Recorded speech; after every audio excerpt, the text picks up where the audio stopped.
Telluride is the story of the story of white expansionism. It's about it's not so much about colonialism as it is about the whole idea of manifest destiny.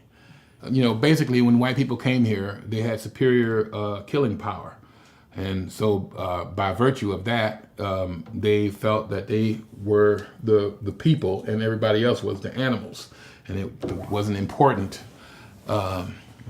what happened to them. What was important is whether those people cooperated, and when they didn't, they got destroyed. And so Telluride is one of those places where it was colonized for miners.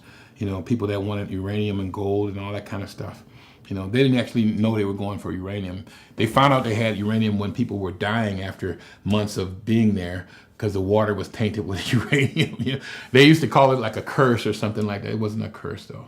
You know, Telluride is a place, and you go into Telluride from Montreux, and there's a city called Montreux, and there's 3 mountain ranges there, and people used to stage their ox cart or whatever that they were going to take up this treacherous mountain, and when they got up there, they would have, I guess back in those days they called them Indian fights because Europeans thought these people were from India, you know, so Indian fights, and they would slaughter those Indians and then take that area and then get their minerals, and they put a city there. But it was so treacherous to go there and do this that in Montreux, the people would say, oh yeah, you went up there? Yeah, to hell you ride. And then they just named the city Telluride because it means to hell you ride.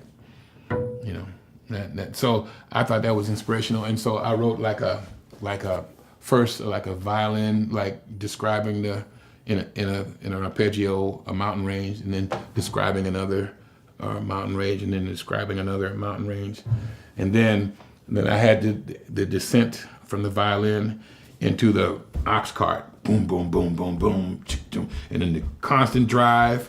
And then the melody was like the offended First Nation people, like their struggle to eradicate this, to block this, to stop this from happening. And no matter what thing they came up with, it just couldn't happen. It took over. And so, and then by the end of it, you know, the settlers were triumphant, you know, and I think it's one of the most poignant and beautiful and easy to understand pieces, and it's really difficult to execute. Like, there are passages with whole tones.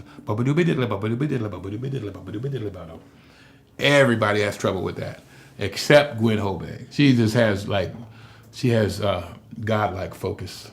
There's a few that have that.